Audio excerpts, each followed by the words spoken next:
Hello everyone, आज हम class 12 Bihar board की जो हिस्ट्री की बुक है उसके हम लोग जितने भी इम्पॉर्टेंट क्वेश्चन बनते हैं उनको हम लोग डिस्कस करने जा रहे हैं जो आपके बिहार बोर्ड एग्जाम में पूछा जा सकता है। ठीक है, मैंने यहाँ पे टोटल 40 क्वेश्चन किया है और ये बहुत ही सिलेक्टिव क्वेश्चन है जो आपके एग्ज़ाम में आएंगे।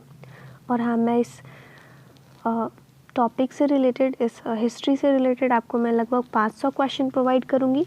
अगर आपने सिर्फ उतना से किया तो आपके एग्ज़ाम में मैं गारंटी के साथ कह सकती हूँ कि आपका 45 प्लस मार्क्स आएगा सिर्फ ऑब्जेक्टिव से। ठीक है, तो चलिए हम लोग शुरू करते हैं। तो हमारा पहला क्वेश्चन है, अकबर के वित्त मंत्री कौन था? ठीक है, तो देखिए ऑप्शन ए है हमारा बीरबल, मानसी, टोडरमल और यहाँ पे है हमारे अबुल फजल। तो अकबर के वित्त मंत्री, अगर आपने चैप्टर को अच्छे से पढ़ा होगा, अगर हिस्ट्री के बुक में ये है तो आपको बहुत ही अच्छे से पता होगा कि अकबर के जो है वित्त मंत्री आपके ऑप्शन नंबर सी टोडरमल थे। ठीक है, अगला क्वेश्चन है हमारा,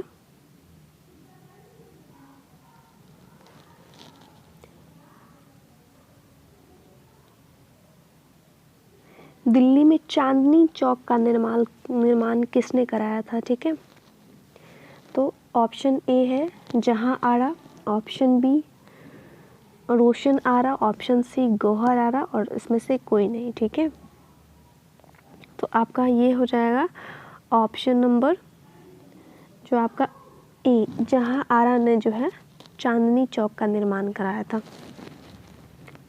ठीक है, अगला क्वेश्चन है, भारत की अंतिम मुगल सम्राट कौन थे?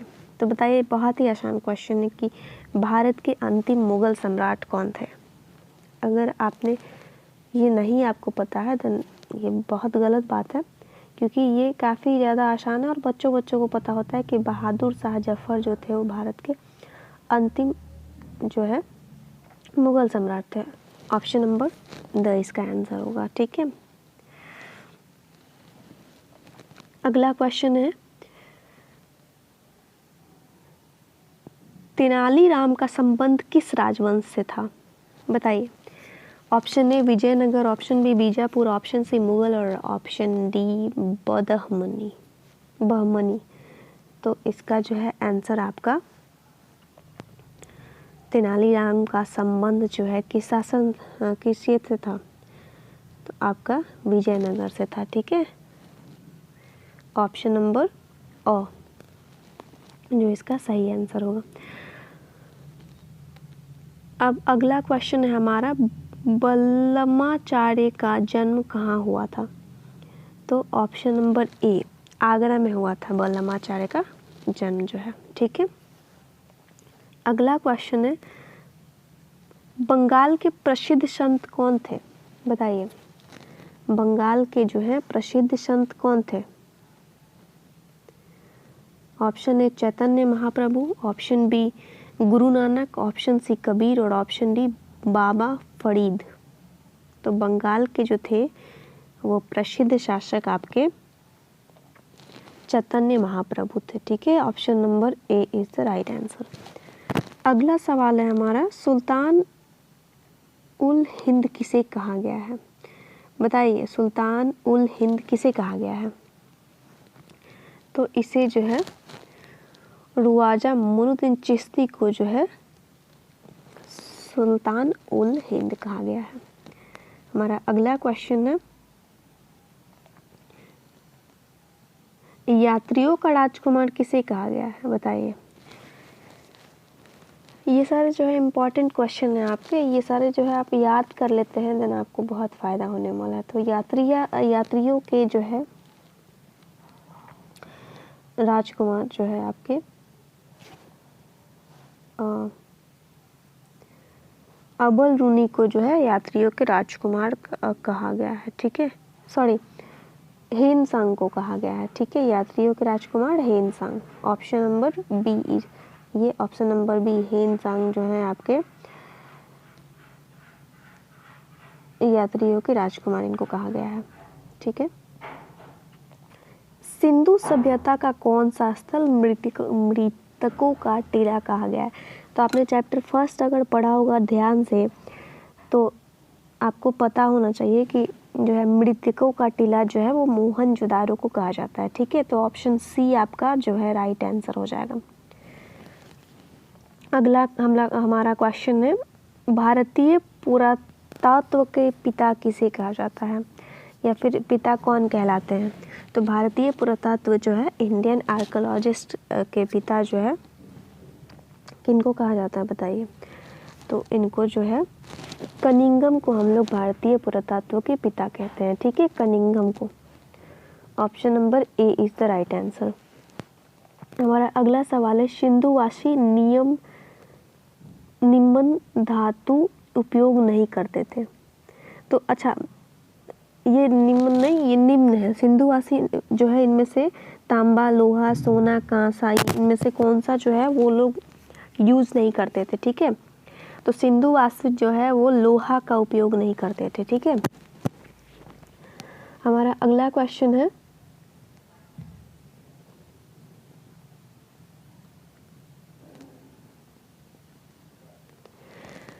सिंधु सभ्यता में जो है नर्तकी की मूर्ति कहाँ से मिली है बताइए। तो सिंधु सभ्यता में जो है आपके ये नर्तकी का मूर्ति जो है मोहनजोदारो में मिली है। ठीक है, अगला हमारा सवाल है, किसने भारत में सर्वप्रथम स्वर्ण सिक्के जारी की। तो भारत में सर्वप्रथम जो है स्वर्ण सिक्का आपके हिंद यूनानी जो है वो जारी किए थे। ठीक है, सॉरी भारत में सर्वप्रथम जो है आपका हाँ हिंद यूनानी, option number B is the right answer. हिंद यूनानी ही जो थे वो सर्वप्रथम जो है स्वर्ण मतलब गोल्ड का सिक्का जो है वो जारी किया था। हमारा छठा क्वेश्चन है, शक संवत का आरंभ किसने किया था बताइए। हमारे पास ऑप्शंस हैं, मिनांडर, रुद्रदमन, गोंदोफनीश और कनिष्क। बताइए कौन किया था। आपके जो है शक संवत का आरंभ जो है कनिष्क किए थे। ठीक है, option number D is the right answer. हमारा अगला क्वेश्चन है, किसने भूमि अनुदान की प्रथा आरंभ की। तो भूमि अनुदान की जो है प्रथा आपके बताइए कौन किया था। कुषाण किए थे कि मौर्य किए थे या फिर गुप्त किए थे या फिर सातवाहन किए थे या फिर कुषाण किए थे बताइए। तो हमारा इस क्वेश्चन का जवाब होगा भूमि जो है अनुदान की प्रथा जो है आपके सातवाहन ने जो है भूमि अनुदान की प्रथा जो है प्रारंभ की थी। ठीक है, अगला सवाल है हमारा, मनुस्मृति की रचना काल क्या है। तो ऑप्शन नंबर जो है आपका ए 200 ईसा पूर्व से 200 ईस्वी तक जो है आपके मनुस्मृति की रचना काल है। हमारा अगला सवाल है कि मृच्छकटिकम रचना है, किसकी रचना है बताइए। शूद्रक की रचना जो है वो है आपका मृच्छकटिकम जो है शूद्रक लिखे थे। अगला है हमारा कि चैत्य क्या है बताइए। Option number A B C D बताइए, इनमें से कौन सा है। चैत्य क्या है। तो ये जो है एक पूजा स्थल है। ठीक है, ऑप्शन नंबर डी जो है इसका सही उत्तर हो जाएगा। 12 अंग संबंधित है, किससे बताइए, किससे संबंधित है 12 अंग। तो ये जो है जैन धर्म से संबंधित है आपका। ठीक है, option number B is the right answer. ठीक है, जो है 12 अंग जो है आपके जैन धर्म से संबंधित है। संगम साहित्य की रचना हुई आपका जो है संगम साहित्य की रचना कहाँ हुई थी बताइए। पूर्वी भारत में, दक्षिणी भारत में, मध्य भारत में या फिर उत्तर भारत में। तो आपका जो है संगम साहित्य की रचना जो है दक्षिणी भारत में हुई थी। ठीक है, अगला हमारा सवाल है, सातवाहनों का सबसे महान शासक कौन था? तो ये जो है सातवाहनों का सबसे जो है महान शासक आपके गौतमी पुत्र सातकर्णी था, सबसे महान शासक जो है यहाँ का। ठीक है, ऑप्शन नंबर सी जो है आपका राइट आंसर हो जाएगा। अब है अकबरनामा की रचना किसने की थी, बताइए। तो काफ़ी ज़्यादा आसान सवाल है ये कि अकबरनामा की जो है रचना किसने की थी, तो बताइए इसका आंसर क्या होगा। इसका आंसर बहुत ही आसान है। अकबरनामा की जो है अबुल फजल ने इनकी रचना की थी। ये जो है अकबरनामा एक किताब है जिसकी रचना अबुल फजल ने की थी। ठीक है, अबुल फजल।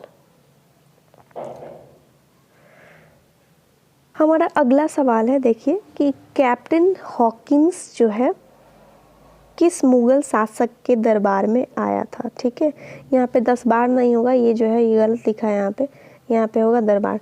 तो कैप्टन हॉकिंस जो है वो आपका बताइए किस मुगल शासक के जो है दरबार में आया था। तो ये जो है जहांगीर के दरबार में आया था। ठीक है, कैप्टन हॉकिंस जो है वो जहांगीर के दरबार में आया था। ठीक है, हमारा अगला सवाल है कि जोतदार प्रायः कहाँ रहते थे।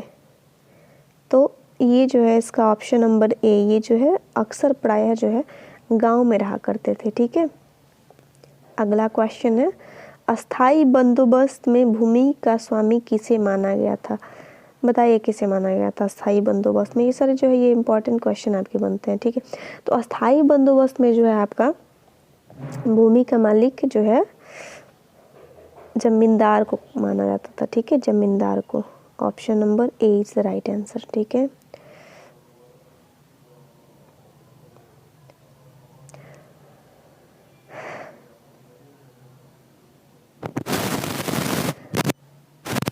अगला हमारा सवाल है, 1857 का सिपाही विद्रोह कहाँ प्रारंभ हुआ था। तो देखिए बहुत ही आसान क्वेश्चन है कि 1857 का जो है सिपाही विद्रोह शुरुआत कहाँ पे हुआ था, बताइए। तो ऑप्शन नंबर सी जो हो जाएगा इसका सही आंसर होगा, मेरठ में जो है सिपाही विद्रोह जो है 1857 का revolt of 1857 was started in, ये मेरठ से शुरू हुआ था। और बिहार से इसका नेतृत्व कौन किया था। 1857 जो रिवोल्ट था इसका बिहार से जो है भोजपुर के जो है हमारे वीर कुंवर सिंह जो थे वो नेतृत्व किए थे। अगला है हमारा सवाल, 1857 में बिहार, अभी मैंने बताया भी, अभी देखिए क्वेश्चन भी आ गया कि 1857 में बिहार में विद्रोहियों का नेतृत्व किसने किया था, बताइए। तो ऑप्शन ए नाना साहब, ऑप्शन बी नाना फडणवीसर, ऑप्शन सी वीर कुंवर सिंह और ऑप्शन डी लक्ष्मीबाई। तो बताइए इसका जो आंसर हो जाएगा आपके वीर कुंवर सिंह जो है बिहार से, जो कि भोजपुर जिला के हैं, भोजपुर जिला के, वो जो है यहाँ ये जो है इसका बिहार से 1857 के रिवोल्ट में इन्होंने बिहार का नेतृत्व किया था। अगला क्वेश्चन हमारा, प्लासी किस राज्य में स्थित है। तो बताइए प्लासी जो है किस राज्य में स्थित है। तो ये जो है बंगाल राज्य में स्थित है। ऑप्शन नंबर ए जो हो जाएगा हमारा सही आंसर होगा। ठीक है, option number A is the right answer. ठीक है, ये जो है बंगाल राज्य में स्थित है। हमारा अगला क्वेश्चन है, ईस्ट इंडिया द्वारा कलकत्ता में सर्वोच्च न्यायालय की स्थापना कब की गई थी, बताइए। Option A 1885, option B 1895, option C 1773, option D 1673। तो इसका आंसर जो हो जाएगा 1773 में जो है option number C is the right answer. ठीक है, हमारा अगला सवाल है, भारत की राजधानी कलकत्ता की जगह दिल्ली से कब लाया गया, बताइए। भारत की राजधानी ये जो है ये इट्स में भी इम्पॉर्टेंट क्वेश्चन। वैसे मैंने जितने भी इसमें सारे क्वेश्चन बताया है वो सारे इम्पॉर्टेंट क्वेश्चन है। देखिए जो भारत की राजधानी कलकत्ता की जगह दिल्ली जो है आपका ये 1911 में लाया गया था, ठीक है, 1911 में। Option number A is the right answer. हमारा अगला सवाल है, भारत में जनगणना कब प्रारंभ हुआ? बताइए, ये क्वेश्चन जो है आपका, भारत में जनगणना जो है 1872 में जो है प्रारंभ हुआ था, ठीक है। अगला सवाल है हमारा, बंगाल विभाजन किस वायसराय ने किए थे? तो बताइए इसका आंसर क्या होगा? बंगाल विभाजन जो है कौन कराया था? तो ये जो है आपका कर्जन पड़ी बंगाल विभाजन जो है करवाए थे, ठीक है।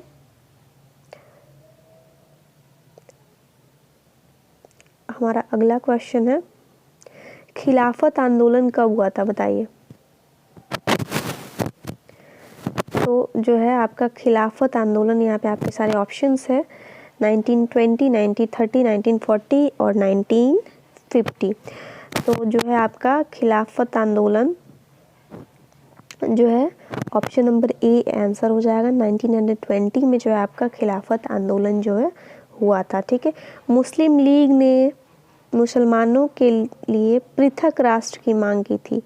देखिए, मुस्लिम लीग जो था वो मुसलमानों के लिए जो है आज़ादी के टाइम में एक अलग राज्य का मांग किया था, ठीक है। और वो मांग कब किया था बताइए? तो वो जो हो जाएगा ऑप्शन नंबर बी, मुस्लिम लीग जिनने जो है मुसलमानों के लिए जो है मांग किया था 1940 में, ठीक है, सबसे पहले। और इसकी स्थापना, चलिए इसको बाद में हम लोग देखेंगे, ठीक है। वो सारे भी क्वेश्चन जो कि इम्पोर्टेंट। भारतीय संविधान सभा के प्रारूप समिति का अध्यक्ष कौन थे? बताइए। तो आपके जो है बहुत ही ज़्यादा आसान क्वेश्चन है। भारतीय जो है समिति के, संविधान सभा समिति के जो है अध्यक्ष थे आपके भीमराव अंबेडकर साहब थे, ठीक है। Option number C is the right answer. आपके जो है option number C, doctor Bhimrao Ambedkar जो है भारतीय संविधान सभा के अध्यक्ष थे। तो चलिए, आपका क्वेश्चन यहाँ पे फिनिश होता है।